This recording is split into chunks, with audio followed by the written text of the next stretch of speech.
नमस्कार साथियों। तो चलिए आज के दैनिक जागरण में क्या खास खबरें हैं उन्हें हम लोग एक एक करके देख लेते हैं। और याद रखिए दैनिक जागरण का राष्ट्रीय संस्करण है, तो इसमें आप लोगों को महत्वपूर्ण खबरें ही देखने को मिलेंगी। एक बात और आप लोग याद रखिए, आज है संडे यानी कि रविवार। तो जैसा कि आप सभी जानते होंगे कि रात 9 बजे हम लोग लाइव आकर जुड़ते हैं, तो आप लोग भी जुड़िएगा। आपके भी जो सवाल हों, जो मेरे लिए सुझाव हों, उनके बारे में आप लोग भी बता सकते हैं। तो रात 9 बजे आज जरूर आप लोगों को जुड़ना है। इनमा ग्लोबल पुरस्कारों में दैनिक जागरण की धूम, समूह ने 12 अवार्ड जीते हैं। इनमा यानी कि इंटरनेशनल न्यूज मीडिया एसोसिएशन ने 12 पुरस्कारों से सम्मानित किया है और समूह के 11 करोड़ से अधिक पाठकों के अटूट विश्वास का सम्मान है। न्यूयॉर्क के प्रतिष्ठित हार्वर्ड क्लब में आयोजित समारोह में की गई पुरस्कारों की घोषणा। और आप देखिए, इनमा पुरस्कार के साथ दैनिक जागरण के ब्रांड एंड स्ट्रेटेजी के सीनियर वाइस प्रेसिडेंट वसंत राठौर हैं। उन्होंने यह पुरस्कार इनमा प्रेसिडेंट मारीवेल पेरेज वर्ड्सवर्थ से लिया है। और आप देखेंगे ये हमारे अभियान, तो इसके तहत उत्तर प्रदेश के वैसे ग्राम प्रधानों का चयन किया गया जिन्होंने अपने क्षेत्र में जमकर विकास किया था। यह अभियान समाज के अंतिम व्यक्ति एक तक विकास के पहुंचने की पड़ताल करने वाला था। आप लोग देखते भी रहते हैं, पढ़ते भी रहते हैं। और इन दौड़ती भागती सड़कों पर आप देखिए, 1 महीने से अधिक तक सुरक्षित यातायात को लेकर अभियान में दैनिक जागरण ने कि 500 रिपोर्टरों ने 75,000 किलोमीटर सड़कों का ऑडिट किया। और इसके आधार पर आप देखते हैं कि राज्य व केंद्र सरकार के संबंधित विभागों का ध्यान सड़कों की कमियों की ओर दिलाया गया और इस अभियान के कई सकारात्मक नतीजे भी मिले। 40 देशों के 239 अग्रणी समाचार संस्थाओं की ओर से आई थी 775 प्रविष्टियां इनमा ग्लोबल अवार्ड के लिए। 19 देशों के 54 मीडिया दिग्गजों की एक प्रतिष्ठित अंतर्राष्ट्रीय जूरी ने पुरस्कार के लिए चयन किया है। और यहाँ आप देखिए, Yashasvi Vidhan gold medal, shifting subscription gears with first party data gold medal, सड़क सुरक्षा अभियान silver medal, pulse of city silver medal, रोके ना रुके bronze medal, Sanskarshala bronze medal, shifting subscription gears with first party data bronze medal, Gograas honourable mission और Yashasvi Pradhan honourable mission Gograas honourable mission walking the walk with first party data honourable mission, Holi के हर रंग honourable mission. ये आप देख सकते हैं। तो दैनिक, इसीलिए तो कहते हैं कि दैनिक जागरण पढ़ा करिएगा, आप लोगों के लिए काफ़ी ज़रूरी है। वित्तीय अनुशासन के साथ करें जन कल्याण, हमारे मोदी साहब करें नीति आयोग की बैठक में। और नीति आयोग आपको मालूम होगा कि योजना आयोग को पीती स्थापित करके 2015 में आया था ये। और आपको बताऊं कि इसके अध्यक्ष प्रधानमंत्री साहब होते हैं। पुरानी पेंशन का मुद्दा उठाने पर राज्यों को सलाह दी गई है और बैठक में नाराज रहे दिल्ली, पंजाब, बिहार, बंगाल और राजस्थान समेत 11 राज्यों के मुख्यमंत्री। मोदी बोले, विकसित राष्ट्र के लिए क्षेत्रीय व जिला स्तर पर अगले 25 वर्षों की रणनीति बनाए राज्य और पर्यावरण सुरक्षा के लिए राज्यों को सतर्कता और गतिशीलता के साथ आगे बढ़ने का सुझाव भी दिया। और भारतीय कला संस्कृति से सजे नए संसद भवन का प्रधानमंत्री आज करेंगे लोकार्पण। आजादी के समय सौंपा गया सिंगोल भी नए संसद भवन में पूरे सम्मान के साथ होगा स्थापित। और करीब 32 साल पहले नए भवन की महसूस की गई थी जरूरत, मंथन हुआ था। और आप देखिए, 10 दिसंबर 2020 को किया गया था निर्माण कार्य का शुभारंभ। 888 सदस्यों की लोकसभा में सीटें हैं यहाँ और 384 राज्यसभा में बैठने की व्यवस्था की गई नई संसद भवन में। 1280 तक बढ़ाई जा सकेगी दोनों सदनों की संयुक्त बैठक की दौरान लोकसभा बैठने की क्षमता। और आप देखते हैं कि 2026 के बाद होने वाले परिसीमन को ध्यान में रखकर नए संसद भवन का निर्माण को दी गई थी मंजूरी और बढ़ सकती हैं अब सीटें, आप देखिए 2026 में। और आप देखेंगे, क्या देखेंगे कि नए संसद भवन में इसमें देश के 1000 साल पुराने इतिहास के दर्शन होंगे। इस भवन में आप देखिए, चाणक्य से लेकर डॉक्टर अंबेडकर जैसे महापुरुषों की प्रतिमाएं भी लगाई गई हैं। आज़ादी के उन गुमनाम नायकों की भी एक गैलरी तैयार की गई है जिनके योगदान से देश अब तक वंचित है। आप देखिए, बहुत सारे ऐसे आप लोग रहते हैं जिनके बारे में हम लोग नहीं जानते हैं। और आपने देखा होगा, आप तो इतिहास पढ़ते हैं तो आप तो काफ़ी हद तक जानते हैं। तो चलिए, यही हो रहा है नए संसद भवन का। सेवा सुशासन और गरीब कल्याण के 9 साल, अश्विनी वैष्णव और अनुराग ठाकुर ने जुलाई सुनाई मोदी के कार्यकाल की विकास यात्रा। वैष्णव ने कहा है कि अगले 2 वर्षों में भारत दुनिया की चौथी आर्थिकी बन जाएगा। आप देखिए 9 साल हो गए ना प्रधानमंत्री साहब की बने, नरेंद्र मोदी साहब को।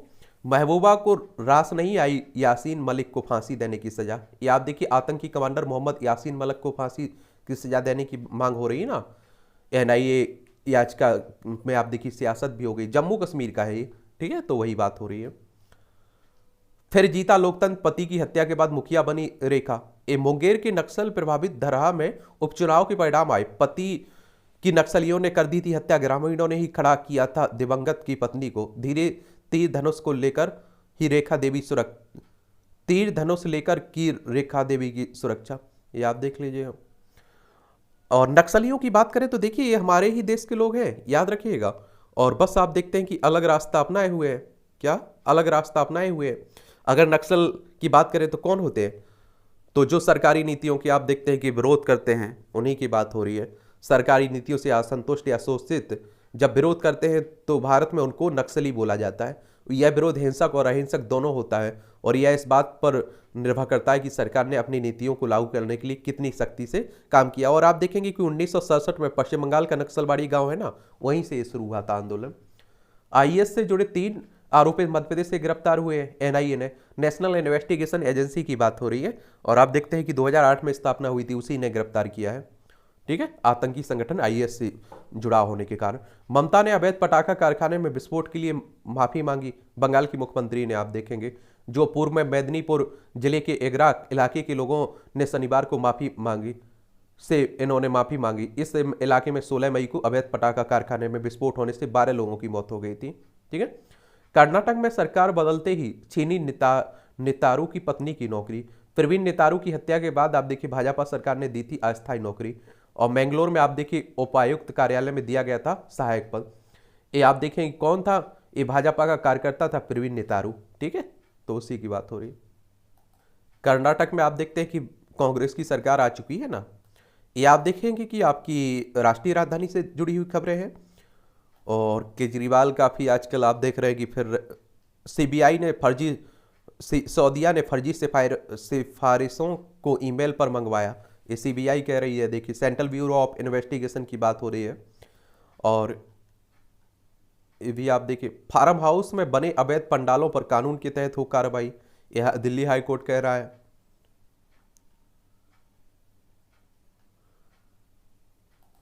भारत के विकास पथ को और सुदृढ़ करेगा लोकतंत्र का मंदिर। देखिए नई तस्वीर है, आप देखेंगे, ठीक है। और सत्ता हस्तांतर के प्रतीक सिंगल को कांग्रेस ने नहीं दिया सम्मान। ये आप देखिए सिंगल काफी चर्चा में बना हुआ है। और एक तरह से आप देखिए कि एक राजा से दूसरे राजा के पास जब सत्ता जाती थी तो वो सिंगल के रूप में एक तरह से शक्ति का प्रतीक आप लोग कह लीजिए, राजदंड के रूप में चला जाता था, ठीक है। नई संसद बनाते समय सांसदों को भरोसे में नहीं लिया गया है। ये पवार कह रहे हैं, राष्ट्रवादी कांग्रेस के नेता हैं।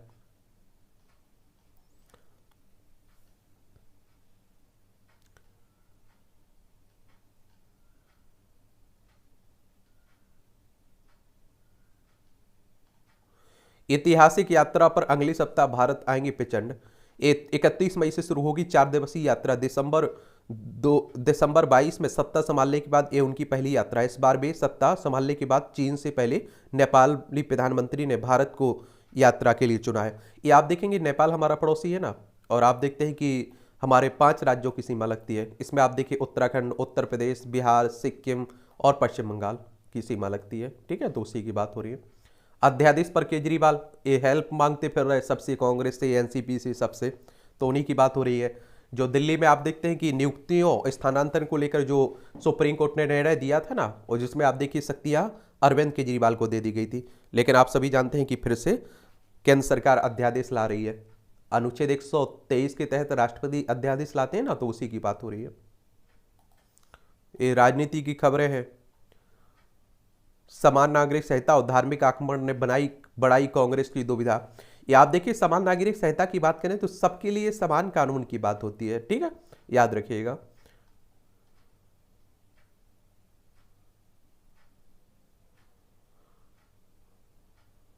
ये भी आप देखेंगे।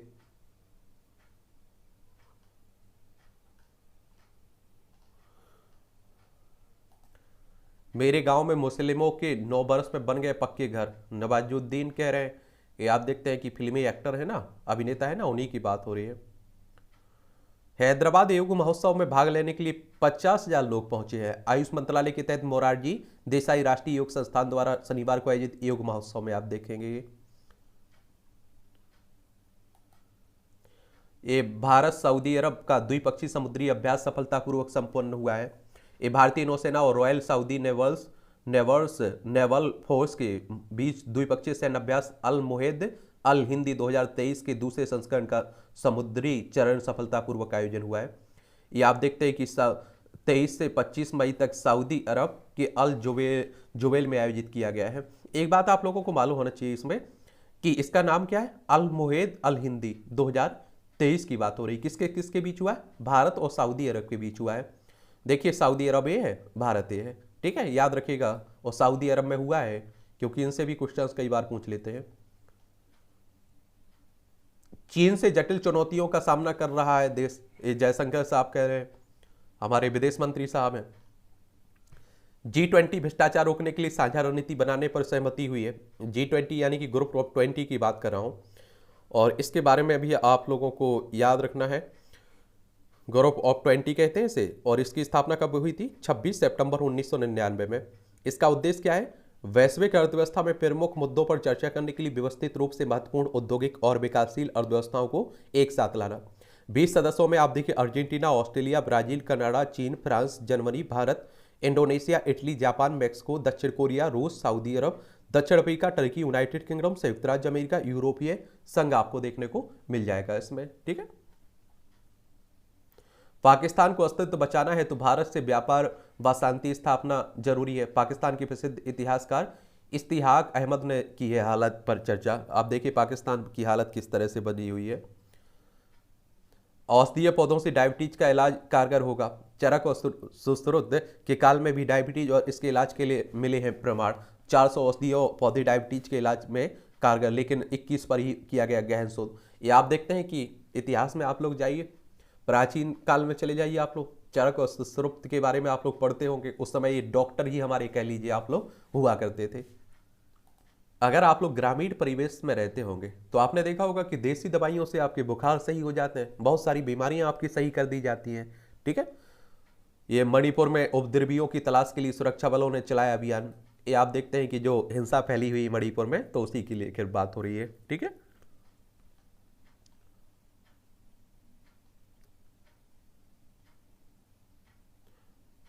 नाइजीरिया के राष्ट्रपति की शपथ ग्रहण में आप देखते हैं हमारे रक्षा मंत्री साहब भाग लेंगे।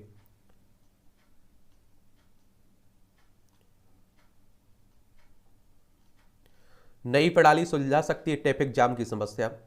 आईआईटी मद्रास ने पहली बार मांग आधारित ट्रैफिक सिग्नल कंट्रोल का किया विकसित। गाड़ियों की संख्या के साथ ही उनके मिलने वाले डाटा के आधार पर रीसेट होंगे रेड और ग्रीन सिग्नल। अच्छी बात है, तकनीक का उपयोग किया जाए। शिक्षा, स्वास्थ्य, कृषि क्षेत्र तक नवाचार, बदल रही है छवि। स्वाधीनता मिलने के बाद राष्ट्र निर्माण के लिए अति आवश्यक तत्वों में शिक्षा और स्वास्थ्य का स्थान शीर्ष पर है, और बिल्कुल है, इसमें कौन सी दो राय है। और आप देखते हैं कि अगर शिक्षा, स्वास्थ्य ईमानदारी से मिल जाए तो बहुत सारी समस्याओं का खत्म किया जा सकता है। ई कवच ऐप से जच्चा बच्चा को संजीवनी। और आप देखते हैं कि 1.8 लाख आशा वर्कर को टीकाकरण व जांच की सुविधा के लिए उत्तर प्रदेश में दिए गए स्मार्टफोन।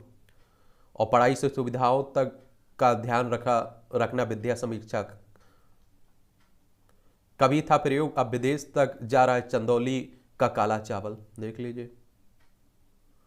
संयुक्त राष्ट्र विकास कार्यक्रम की 2021 की रिपोर्ट के अनुसार उत्तर प्रदेश का चंदौली जिला केंद्र सरकार के आकांक्षी जिलों के कार्यक्रम की शुरुआत के बाद भारत के 4 सबसे उन्नत जिलों में एक बन गया है। देखिए आप लोग, केंद्र की योजना पीएम आवास प्लस से छत्तीसगढ़ बाहर हुआ है। छत्तीसगढ़ में सर्विस सूची से बाहर रहने वाले गरीबों की संख्या 8 लाख के करीब है। अकेले बिलासपुर में जिले में आप देखिए 80,000 गरीबों को नहीं मिल पा रहा है आवास योजना का लाभ। ये आप देखिए पीएम आवास योजना की शुरुआत कब हुई थी, ये आप लोग बताइएगा, ठीक है।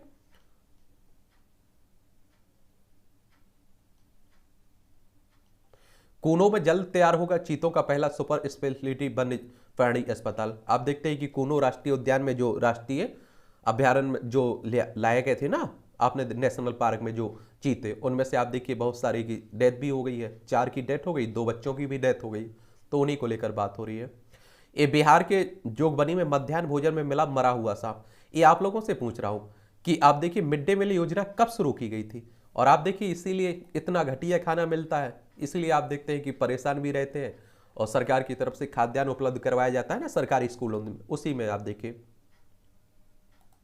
ये आप देखिए संपादकीय पाठ है, इसे भी पढ़ लिया करेगा। प्रीलिम्स में, मुख्य परीक्षा में, इंटरव्यू में, सामान्य जानकारी के लिए हर जगह आपको मदद मिलती है इससे। नए संसद के नए भवन पर छिछली राजनीति, जो आप देख रहे हैं कि पक्ष विपक्ष हो रहा है ना, विरोध प्रदर्शन हो रहा है, उसी की बात हो रही है। तो करीब 20 विपक्षी दलों के विरोध के बीच प्रधानमंत्री नरेंद्र मोदी संसद भवन का उद्घाटन करने जा रहे हैं। और विपक्षी दलों ने तभी से इसे एक मुद्दा बनाना शुरू कर दिया था जब से लोकसभा अध्यक्ष ओम बिरला ने प्रधानमंत्री मोदी को संसद के नए भवन का उद्घाटन करने का निमंत्रण दिया था। और कांग्रेस ने इसका राजनीतिकरण शुरू किया, और फिर धीरे धीरे अन्य विपक्षी दल भी उसके साथ हो गए। उनका तर्क है कि संसद भवन का उद्घाटन राष्ट्रपति द्रौपदी मुर्मू को करना चाहिए, क्योंकि लोकतंत्र में सर्वोच्च पद उनका ही है। भाजपा ने विपक्षी दलों के रवैये को सस्ती राजनीति बताते हुए ऐसे अनेक उदाहरण दिए जब संसद से जुड़े भवनों का उद्घाटन या शिलान्यास अतीत में प्रधानमंत्रियों की ओर से किया गया है। कई विधानसभाओं के भवनों का उद्घाटन भी प्रधानमंत्री या मुख्यमंत्रियों की ओर से किया गया है। आखिर इसके पहले ऐसी कोई जिद क्यों नहीं की गई कि विधायिका से जुड़े भवनों का उद्घाटन राष्ट्रपति को ही करना चाहिए? इस बार यह जिद इसलिए पकड़ी ताकि प्रधानमंत्री मोदी को कटघरे में खड़ा करने का बहाना खोजा जा सके। और संसद के नए भवन का निर्माण इसलिए करना पड़ा क्योंकि अंग्रेजों की ओर से बनाया गया मौजूदा संसद भवन जर्जर हो रहा है। और इसके अलावा आप देखिए आने वाले समय में लोकसभा राज्यसभा की सीटें बढ़नी है, और बड़ी सीटों के लिए मौजूदा संसद भवन छोटा साबित होगा। और नए संसद भवन की बात पिछले लगभग 1 दशक से होती चली आ रही थी, लेकिन उसके निर्माण की दिशा में कदम बढ़ाया प्रधानमंत्री नरेंद्र मोदी साहब ने। करीब 2 साल में इसके एक बड़े हिस्से का निर्माण संपन्न हो गया है। और संसद के नए भवन के निर्माण की योजना सामने आते ही कांग्रेस ने उसका विरोध करना शुरू कर दिया था। और यह इसलिए हास्यास्पद था क्योंकि मनमोहन सरकार के समय उनके मंत्रियों की ओर से नए संसद भवन की जरूरत जताई गई थी। और कांग्रेस के विरोध के पीछे यही माना जा रहा है कि वह दिल्ली के लुटियंस क्षेत्र में किसी व्यापक बदलाव का श्रेय प्रधानमंत्री मोदी को नहीं देना चाहती है। वास्तव में इसी कारण कांग्रेस ने ऐसे वेतों के आरोप लगाए कि संसद के नए भवन का निर्माण कर मोदी अपने लिए महल बना रहे हैं। और जब कोविड काल में इस भवन का निर्माण हो रहा था तो कुछ लोग उस पर भी रोक लगाने के लिए हाई कोर्ट और सुप्रीम कोर्ट पहुंचे, जहां उनकी दाल नहीं गली। कांग्रेस इसलिए भी संसद के नए भवन का प्रधानमंत्री की ओर से उद्घाटन का विरोध कर रही है क्योंकि उसका यह दावा और कमजोर पड़ेगा कि देश में सारे बड़े काम नेहरू और गांधी परिवार की ओर से किए गए। कांग्रेस सहित अन्य विपक्षी दलों के इस तर्क में कोई दम नहीं है। राष्ट्रपति को इसलिए संसद के नए भवन का उद्घाटन करना चाहिए क्योंकि वह संसद का हिस्सा है, और यह तर्क इसलिए समुचित नहीं है क्योंकि संसद भवन का उद्घाटन कोई विधायी कार्य नहीं है। संसद की कार्यवाही में राष्ट्रपति की भूमिका अवश्य होती है, लेकिन यह कार्रवाई लोकसभा अध्यक्ष और राज्यसभा के सभापति चलाते हैं। विपक्ष इसकी जानबूझकर अनदेखी कर रहा है कि राष्ट्रपति भले ही सर्वोच्च पद है, लेकिन शासन का संचालन प्रधानमंत्री करते हैं। यही कारण है कि सभी वरिष्ठ नेता प्रधानमंत्री बनने की लालसा अधिक रहते हैं। यदि सर्वोच्च प्रशासनिक पद धारण करने वाले प्रधानमंत्री संसद के नए भवन का उद्घाटन करें तो इसमें अनुचित क्या है? विपक्ष के तर्क के हिसाब से तो देश की सभी महत्वपूर्ण इमारतों का उद्घाटन राष्ट्रपति को ही करना चाहिए, लेकिन ऐसा होता नहीं है। कांग्रेस समेत अन्य विपक्षी दल यह दलील भी दे रहे हैं कि राष्ट्रपति से संसद भवन का उद्घाटन न कराकर सरकार उनका अपमान कर रही है। आखिर यह दलील तब कहां थी जब उनकी उम्मीदवारी घोषित होने पर उनके खिलाफ अपमानजनक टिप्पणियां की जा रही थी? क्या तब वह आदिवासी नहीं थी? यह सही है कि संसद भवन देश के एक महत्वपूर्ण परिसर है, लेकिन ऐसे ही परिसर तो अन्य भी हैं। और यह ध्यान रहे कि भाखड़ा नागल और सरदार सरोवर बांध जैसे राष्ट्रीय महत्व की अनेक परियोजनाओं का उद्घाटन प्रधानमंत्री की ओर से किया गया, न कि राष्ट्रपतियों की ओर से। यह भी स्पष्ट है कि जनता अपने सुख दुख के लिए प्रधानमंत्री को जिम्मेदार मानती है, न कि राष्ट्रपति को। नए संसद भवन का उद्घाटन राष्ट्रपति से न कराने की लोकतंत्र का अपमान बताने का भी तुक नहीं है, क्योंकि राष्ट्रपति के चुनाव में जनता की भागीदारी नहीं होती है। विपक्ष इस तथ्य से भी मोहे मोड़ रहा है कि सारे बड़े फैसले प्रधानमंत्री ही लेते हैं, ना कि राष्ट्रपति। चाहे बांग्लादेश को स्वतंत्र कराना हो या फिर देश को नाभिकीय शक्ति बनाना हो, यदि नए संसद भवन का उद्घाटन प्रधानमंत्री कर रहे हैं तो उसका विरोध करना और बहिष्कार की हद तक जाना सस्ती राजनीति के साथ लोकतंत्र का निरादर भी है। यह साफ है कि प्रधानमंत्री की बढ़ती लोकप्रियता कांग्रेस सहित तमाम विपक्षी दलों को रास नहीं आ रही है। और उनकी ओर से प्रधानमंत्री का राजनीतिक विरोध करना स्वाभाविक है, पर जो संसद भवन की देश की आकांक्षाओं का सबसे बड़ा मंच है, उसके नए भवन के उद्घाटन समारोह का बहिष्कार करना अंध विरोध की राजनीति के अलावा आप देखेंगे और कुछ नहीं है। यदि उस भवन का उद्घाटन राष्ट्रपति भी कर रही होती तो भी शायद विपक्ष को कोई ना कोई बहाना कर उसका विरोध करता। विपक्षी दल उसकी अनदेखी ना करे तो बेहतर है कि संसद के नए भवन के उद्घाटन पर उनकी क्षुद्र राजनीति को देश की जनता देख और समझ रही है। वह यह भी जान रही है कि विपक्ष की ओर से विरोध के लिए विरोध की राजनीति की जा रही है और संसद के नए भवन की रूपरेखा हो या उसकी इतनी जल्दी निर्माण, इसका श्रेय जनता की निगाहों में प्रधानमंत्री नरेंद्र मोदी को ही जाएगा। इस भवन का निर्माण इसलिए हो सका है क्योंकि प्रधानमंत्री ने उसके निर्माण को लेकर प्रतिबद्धता व्यक्त की। विपक्षी दल कुछ भी कहे, इतिहास में यही दर्ज होगा कि स्वतंत्र भारत में संसद के नए भवन का निर्माण प्रधानमंत्री मोदी ने करवाया था। इतिहास के साथ जुड़ जाएगा, बिल्कुल सही बात है। ये संजय गुप्त के द्वारा आर्टिकल लिखा गया है। चलिए, वरिष्ठ भ्रष्टाचारी की पीड़ा, जिस तरह पैसा पैसे को खींचता है उसी तरह एक भ्रष्टाचारी भी दूसरे भ्रष्टाचारी को आकर्षित करता है। ये आप देखिए व्यंग कसा जाता है एक तरह से। चलिए देख लिया करिएगा। ट्विटर यूजर्स की संख्या आंकड़ों में करोड़ों में है। देखिए, अमेरिका में 9.54 है और जापान में 6.75 करोड़ है, भारत में 2.73 करोड़ है ट्विटर यूजर्स की संख्या। चलिए ये भी देख लीजिए करिएगा। सरलता, ऊर्जा। सरलता एक ऐसा आभूषण है जो व्यक्तित्व को महानता के शिखर तक ले जाने में सक्षम है, किंतु यह भी एक कटु सत्य है कि व्यक्तित्व में सरलता का समावेश एक नितांत दुष्कर कार्य है। चलिए, अच्छा कॉलम लिखा जाता है, दिलचस्पी हुआ करे तो पढ़ लिया करिएगा। ये आप देखेंगे एक और बहिष्कार जो आप देखते हैं कि संसद भवन का बहिष्कार किया जा रहा है, उसी के लेकर बात हो रही है। ठीक है, और आप देखते हैं कि नीति आयोग का जो अभी बहिष्कार की गई है, ये उसकी बात हो रही। ये आप देखेंगे नए संसद भवन की बात हुई है। नवाचार में देरी, इलेक्ट्रिक वाहनों के प्रचार में भ्रांतियों को दूर करने के साथ ही चार्जिंग स्टेशनों की संख्या बढ़ाना भी जरूरी है। आप देखते हैं कि इलेक्ट्रिक वाहन नीति 2019 को संशोधित करते हुए इसे पुनः लागू किया जाएगा और आप देखते हैं कि इन पर सब्सिडी भी दी जाती है इलेक्ट्रिक वाहनों पर। ये पर्यावरण के लिए आप देखते हैं कि अच्छे अनुकूल है, प्रदूषण भी कम फैलाएंगे। जुड़वा अंतरिक्ष यानों का बेजोड़ मिशन। आप देखिए, पृथ्वी के 2 सैलानी 76 वर्षों से गहन अंतरिक्ष में भ्रमण कर रहे हैं। इतना लंबा समय बिताने के बावजूद नई वैज्ञानिक खोजों के लिए इनकी ऊर्जा अभी खत्म नहीं हुई है। ये सैलानी है नासा के वॉयेजर 1 और वॉयेजर 2 अंतरिक्ष यान।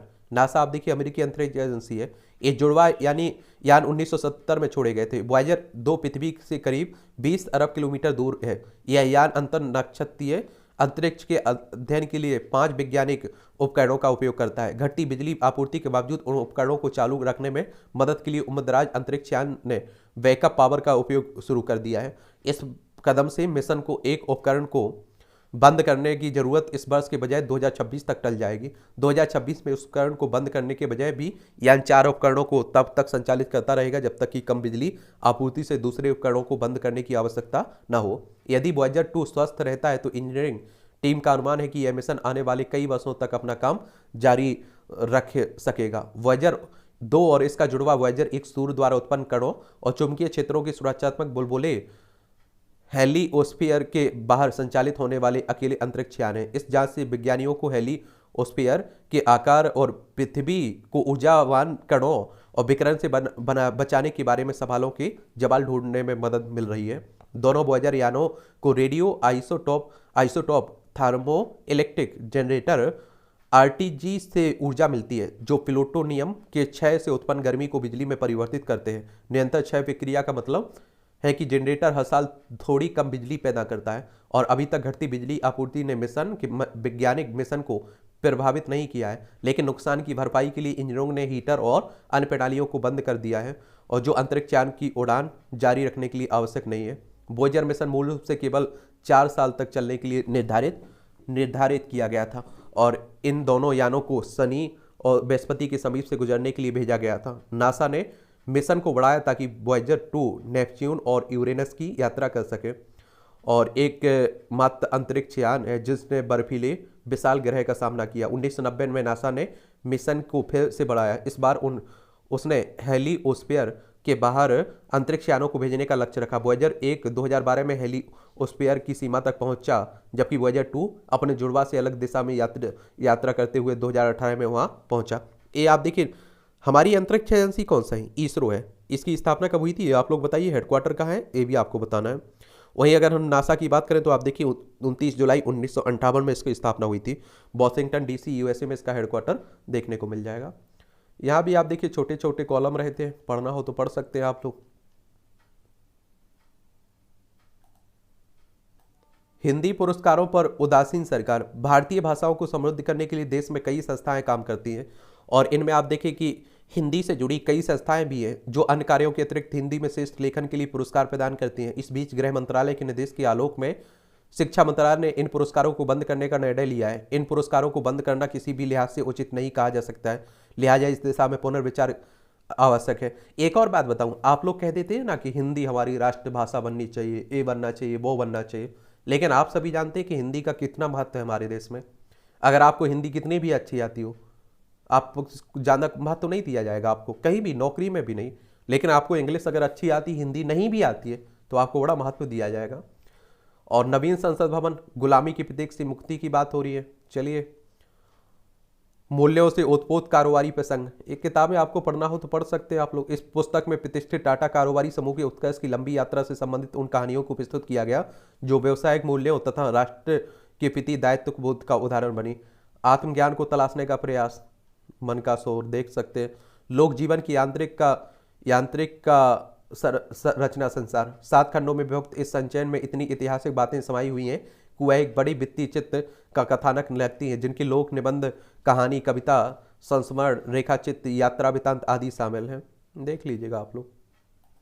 नेट जीरो की राह में खनिजों की कमी बड़ी बाधा है। आरबीआई ने एक लेख के जरिए 2070 तक कार्बन उत्सर्जन को खत्म करने की चुनौती गिनाई। और आप देखेंगे कि हम लोग खनिजों से भी तो बहुत सारा कार्बन निकल जाता है। और अधिकांश जरूरतों के लिए बहुमूल्य धातुओं का आयात करता है भारत। बहुमूल्य धातुओं के उत्पादन में सहयोग के लिए कई देशों के साथ चर्चा। देश में अपनी जरूरत की महज 0.7% सिलिकॉन का उत्पादन करता है भारत। और आरबीआई की बात करें तो रिजर्व बैंक ऑफ इंडिया की बात हो रही है। और आप देखते हैं कि 1 अप्रैल 1935 में इसकी स्थापना हुई थी। मुंबई में हेडक्वार्टर आपको देखने को मिल जाए। स्वच्छ ऊर्जा को बहुमूल्य धातुओं का कम उपयोग हो और अभी कुछ समय तक कोयला मूल ऊर्जा स्रोत बना रहेगा। निवेश के सही होने या सही लगने का फर्क, ये आप देखिए, अगर आप लोग निवेश करते हैं शेयर मार्केट में तो आप लोग पढ़ लिया करिएगा। जीएसटी रिटर्न की जांच के लिए एसओपी जारी। केंद्रीय अप्रत्यक्ष कर और सीमा शुल्क बोर्ड ने वित्त वर्ष 2019-20 और इसके बाद में जीएसटी रिटर्न की जांच के लिए मानक संचालक प्रक्रिया यानी एसओपी जारी किया। 2017 में आया था जीएसटी। जेपी मॉर्गन ने 500 कर्मचारियों की छटनी की। अमेरिका की दिग्गज कंपनी है ना, वित्तीय कंपनी जेपी मॉर्गन चैज, उसने ने ऑयल इंडिया लिमिटेड के 6,810 करोड़ का लाभ हुआ है। ये आप देखिए, चौथी तिमाही में ओएनजीसी को 248 करोड़ का घाटा। बड़ी टेक कंपनियों में अभी और छटनी की संभावना है। मस्क कह रहे हैं, एलन मस्क कह रहे हैं, टेस्ला की सीईओ है। और टेस्ला की मॉडल वाई सबसे ज़्यादा बिकने वाली इलेक्ट्रिक कार बनी है। एपीओ ने किया 37,317 करोड़ का निवेश। 22,738 करोड़ रुपए का शुद्ध निवेश इस वर्ष अब तक हुआ है। एपीओ यानी कि विदेशी पोर्टफोलियो निवेश की बात हो रही है।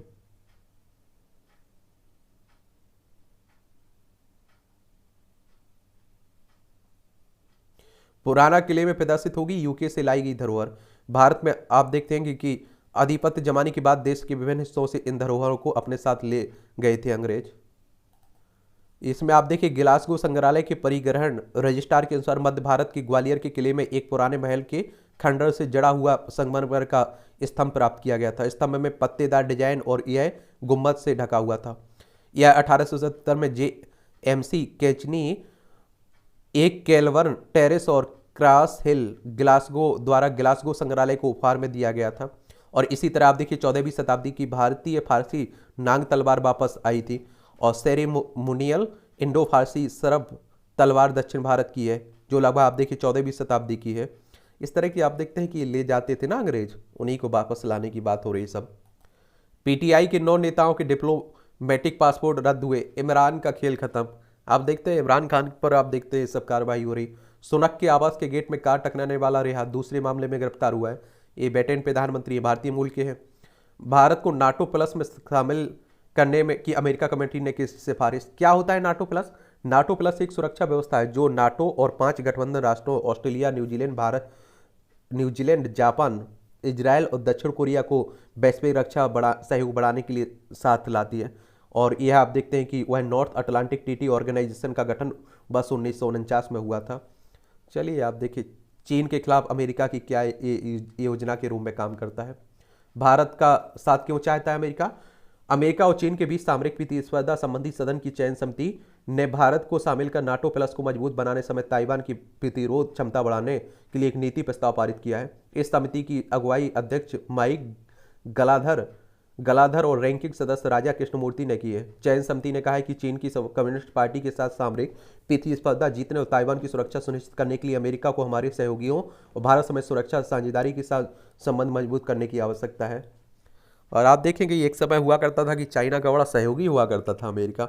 अब आगे बढ़ने से चाइना को रोकना है तो बिना भारत की मदद के संभव भी नहीं है। अमेरिकी संसद में दीपावली पर अवकाश के लिए विधेयक पेश हुआ है। एक डेमोक्रेटिक सांसद ग्रेस मैंग ने पेश किया है विधेयक। और अमेरिकी प्रांत पेंसिल्वेनिया ने गत अप्रैल दीपावली पर राष्ट्रीय अवकाश घोषित किया था। सूडान के रक्षा मंत्री ने सेवानिवृत्त जवानों से की हथियार उठाने की अपील। रूस की तेल पाइपलाइन पर यूक्रेन का ड्रोन हमला। नेपाल एयरलाइन का विमान पक्षी टकराने के बाद लौटा। ये जलमरू से गुजरा चीन का विमान वाहक, ताइवान के रक्षा मंत्रालय ने कहा है। पाकिस्तान में हिमस्खलन से 11 लोगों की मौत हुई है। अफगानिस्तान के वागलान में विस्फोट 16 लोगों की मौत हुई है। कनाडा से 150 पंजाबी छात्रों को निकाले जाने की तैयारी हो रही है। ये एनडीपी ने निर्वासन पर रोक लगाने की अपील की। कई छात्रों को 29 तक कनाडा छोड़ने को कहा गया है। उन पर आरोप है कि वे फर्जी कॉलेज प्रवेश पत्र के माध्यम से यहाँ पहुंचे थे। तो आप देखिए अमेरिका में राहुल से वार्ता के आमंत्रित किए गए भारतवंशी। वेटन में हवाई अड्डों पर परेशानियों से जूझती यात्री। बांग्लादेश के 1971 के अत्याचारों को नरसंहार घोषित करे पाकिस्तान। ये आप लोगों को मालूम होगा कि पहले आपका बांग्लादेश पाकिस्तान का हिस्सा हुआ करता था। देखिए पश्चिम बंगाल, असम, मेघालय, त्रिपुरा, मिजोरम की सीमा लगती है। और 1971 में भारत पाकिस्तान के बीच युद्ध हुआ था, उसी में आप देखते हैं कि आज़ाद हुआ था। कीरतपुर नैर चौक 4 लेन खुला। और आप देखते हैं कि बिलासपुर में सफर हुआ सुहाना। पूरे हाईवे पर 20 सुरंगें आपको देखने को मिलेंगी। ये आप देखिए क्रिकेट का क्षेत्र है, खेल का क्षेत्र है, इसे भी देख लिया करिएगा। और फाइनल होने दीजिए फिर हम लोग बात करेंगे जरूर। WTC फाइनल के दौरान घोषित होगा विश्व कप कार्यक्रम। ये BCCI सचिव जय साय कह रहे हैं। ये आप देखिए किसके बेटे हैं? होम मिनिस्टर साहब के बेटे हैं। BCCI की अगर हम लोग बात करें तो board of control cricket in India की बात होती है। इसकी स्थापना दिसंबर 1928 में हुई थी। मुंबई में हेडक्वार्टर देखने को मिलेगा। पहला IPL कब खेला गया था ये आप लोग बताइए। मोनाको में जिहान दारूवाला ने प्राप्त किया दूसरा स्थान। दारूवाला ने शनिवार को मोनाको में हुए फार्मूला 2 स्प्रिंट रेस में लगातार दूसरे वर्ष पोडियम स्थान हासिल किया है। दीक्षा बेल्जियम ओपन में दूसरे स्थान पर भारतीय गोल्फर हैं दीक्षा डागर ने दूसरे दौर में शानदार प्रदर्शन करते हुए 5 अंडर 67 का कार्ड खेला है। 5 स्थान पर रहे टेप निशानेबाज भावनीश। पेरिस ओलंपिक का कोटा हासिल कर चुके भारतीय निशानेबाज भावनीश मेंदिरता को शनिवार को यहां ISSF शॉटगन विश्व कप की ट्रैप स्पर्धा के फाइनल में कड़ी चुनौती का सामना करना पड़ा है। भारतीय पुरुष हॉकी टीम ब्रिटेन से 2-4 से हारी। देख लीजिए स्वातिक अलगराज होंगे दावेदार। आज से शुरू होगा वर्ष का दूसरा ग्रैंड स्लैम। पेड़ाव मलेशिया मास्टर्स की फाइनल में सिंधु हारी है। आप देखें एकाना की नई पिच पर होंगे विश्व कप के मैच। और आप देखते हैं कि इस वर्ष अक्टूबर नवंबर में होने वाले विश्व कप के लिए अटल बिहारी वाजपेयी एकाना स्टेडियम की पिच को नए सिरे से तैयार करने के लिए काम होने की बात हो रही है। ये आप देखेंगे हाथों की लकीरें मिटी तो अपनी किस्मत खुद लिखी। ये आप देखेंगे कि अभी जो हादसे में दोनों पैर और एक हाथ पूरी तरह गवा चुके सूरज ने हौसलों की कहानी। अभी UPSC पास किया ना, तो आप सोच लीजिएगा 8 से 18 घंटे तक की पढ़ाई की है। अब तो आप से कम 8 घंटे पढ़िए ही है, ठीक है, तो आपके लिए मोटिवेशन हो सकता है। मुंबई की झोपड़ी पट्टी से निकलकर अफसर बनने का ये आप देखे रास्ता किया तय। मुंबई के वाड़ी बंदर में P डेमेली रोड से थोड़ी दूर स्थित एक बड़ी सी झोपड़पट्टी में एक कमरे का छोटा सा मकान। यहाँ रहने वालों और इसके सामने से आने जाने के अलावा इस झोपड़ी की खास कोई नहीं जानता है। यहाँ से आप देख लीजिए, अफसर बने। चलिए आप लोग देखते रहिए। पिता चलाते थे किसान की किराने की दुकान, इकलौती बेटी 9वीं रैंक पाकर रचा इतिहास। दुश्वारियों पर भारी पड़ा संकल्प, ये संगलोक सेवाएं की परीक्षा परिणाम देखिए। संविदा चालक के बेटे मुइन ने साइबर कैफे चलाया, कर्ज लेकर जिंदगी में पकड़ी रफ्तार। चलिए आप लोग देखते रहा करिए, पढ़ते रहा करिएगा। अफसर भाई और भाभी से मिली प्रेरणा, 1 करोड़ की नौकरी छोड़ी। देखिए यूपीएससी, इसमें भी इनके भी देख लीजिए। पिदुम सिंह ने हासिल की यूपीएससी में 318वीं रैंक, 8 बार प्रयास के बाद मिली सफलता। मेहनत का फल देर से सही लेकिन मिलता जरूर है, यह बात दिल्ली पुलिस की हवलदार राम भजन ने चरितार्थ कर दिया है। इंटरव्यू तक पहुंचकर बार बार रेस से हुए बाहर लेकिन नहीं मानी हार। चलिए आप लोगों के लिए कहानियां रहती हैं, और आप लोग देखिए जितना बड़ा युद्ध आप लड़ रहे हैं उतना डीमोटिवेट, उतनी बड़ी हार होने की संभावना रहती है। लेकिन किरण एक जीतने की रहती है ना, वही आपके लिए मायने रखती है। आप देखिए छोटा सा काम करें, उसमें ना तो आप डीमोटिवेट होंगे और ना ही आप देखेंगे कि आपको हार का डर रहेगा। लेकिन इतिहास तो तभी रचा जाएगा ना जब आप बड़ा बड़ा युद्ध लड़ेंगे, बड़ी बड़ी मंजिलें तय करेंगे। और उसमें आप देखिए सफलता की गुंजाइश थोड़ी ही सही, लेकिन वो थोड़ी अगर आपको मिल गई तो आप देखिए पूरा सब कुछ माहौल बदल जाएगा। इसे भी पढ़ लिया करिएगा, यहाँ जनरल नॉलेज की जानकारी मिल जाती है, परीक्षा के पॉइंट व्यू से भी पॉइंट मिलते हैं। पहली बार अमेरिका के 2 बंदरों ने की अंतरिक्ष की यात्रा। वेकल और एबल नाम के 2 अमेरिकी बंदरों ने 1959 में आज ही सफलतापूर्वक अंतरिक्ष की यात्रा की थी। अमेरिकी अंतरिक्ष एजेंसी नासा ने जुपिटर मिसाइल AM-18 रॉकेट से उन्हें अंतरिक्ष में भेजा था। दोनों ने 482 किलोमीटर की ऊंचाई पर 16,000 किलोमीटर प्रति घंटे की गति से 214 किलोमीटर की दूरी तय की थी। किलोन की तकनीक से इटली में हुआ घोड़े का प्रोमेटिया का जन्म। 2003 में आज ही इटली में किलोन की तकनीक से घोड़े प्रोमेटिया का जन्म हुआ था। यह प्राकृतिक पेशा और आनुवंशिक मां से जन्मा पहला किलोन स्तनपायी भी था। इसे इटली की प्रजनन तकनीक की प्रयोगशाला में प्रोफेसर से सारे गैली ने तैयार किया था। सिनेमा और राजनीति दोनों में सफल रहे एनटी रामाराव। आंध्र प्रदेश के पूर्व मुख्यमंत्री और तेलुगु फिल्म इंडस्ट्री के सुपरस्टार नंदमुरी तारक रामाराव को एनटीआर के नाम से जाना जाता है। इनका जन्म 1923 में आज ही आंध्र प्रदेश के कृष्णा जिले में हुआ। कई सफल फिल्मों के साथ वह तेलुगु फिल्म इंडस्ट्री के शोमैन कहे जाते हैं। करीब 300 फिल्में करने के बाद 1982 में तेलुगु देशम पार्टी की स्थापना की और राजनीति में उतरे। उन्होंने सत्ताधारी कांग्रेस को चुनौती दी और राज्य के मुख्यमंत्री बने। 1983 से 94 3 बार मुख्यमंत्री बने, 7 साल पद पर रहे और 18 जनवरी 1996 को उनकी डेथ हो गई थी। इलेक्ट्रिक की बजाय हाइब्रिड कार पर्यावरण के लिए अधिक लाभदायक है। इलेक्ट्रिक कार पूर्ण रूप से बिजली पर निर्भर होती है, चार्जिंग जरूरी है। हाइब्रिड कारें फ्यूल और इलेक्ट्रिक दोनों की ही तकनीक से लैस होती हैं और हाइब्रिड कारों से ग्रीन हाउस गैस उत्सर्जन कम हो रही है, जबकि इलेक्ट्रिक वाहनों से पर्यावरण को नुकसान अधिक हो रहा है। इस निष्कर्ष का आधार वाहन निर्माण के दौरान होने वाले प्रदूषण के साथ ही ईंधन प्रयोग व ईंधन प्राप्त करने वाले खर्च व प्रदूषण शामिल होते हैं इसमें। चलिए नए नए खोज होते रहते हैं ना। हिंदी सिनेमा ने बचाई थी मेरी जान, कबीर कह रहे हैं। आईफा अवार्ड, कहा मैं जब डॉक्यूमेंट्री फिल्म बनाया करता था तब उस समय की यह घटना है। अबू धाबी में चल रहे समारोह में परिचर्चा के दौरान विख्यात निर्देशक ने सुनाया किस्सा ये। कमल हसन ने सफलता का श्रेय फिल्म मेकर्स को दिया। मानव मस्तिष्क में लगाई जा सकेगी चिप, मस्क की कंपनी को ट्रायल की मंजूरी मिली है। ये आप देख लीजिएगा, अब ऐसी चिप लगाएंगे कि उससे काम होगा। न्यूरालिंक ने ट्वीट किया है ना, एलन मस्क की ये है कंपनी। मधुमेह पीड़ितों में आंख संबंधी समस्याओं रोक सकती है नई दवा। भाग दौड़ भरी जिंदगी में बड़ी संख्या में लोग मधुमेह से शिकायत है, डायबिटीज से। एक ही स्कूल में पढ़ रहे जुड़वा बच्चों के 12 जोड़े एक ट्रिपलेट, एक वाशिंगटन की घटना है, देख लीजिए। 140 मीटर ऊंचाई पर 205 मीटर लंबे एक्रोबेटिक वॉक, ये 2 सिरों की मध्य ऊंचाई पर बंधी रस्सी पर चलने की कलाबाजी अक्सर ही देखने को मिलती है, लेकिन कुछ ऐसी होती है जो हैरत में डाल देती। इटली के मिलान शहर में एक ही सर्कस के फेस्टिवल के उद्घाटन में ऐसी दृश्य देखने को मिलेगा। ये आप देख लीजिए, मूवियों से जुड़ी ही खबरें हैं। पढ़ना है तो पढ़ लीजिए, नहीं पढ़ना है तो छोड़ सकते हैं आप लोग। और इस तरह से आप देखेंगे कि आज के न्यूज़पेपर की कहानी खत्म होती है। आपके जो भी सवाल हो, सुझाव हो, आप लोग उन्हें भेजिएगा और रात 9 बजे आज जरूर आप लोग मिलिएगा, ठीक है। खूब बातें करेंगे हम लोग, अच्छे से बातें करेंगे।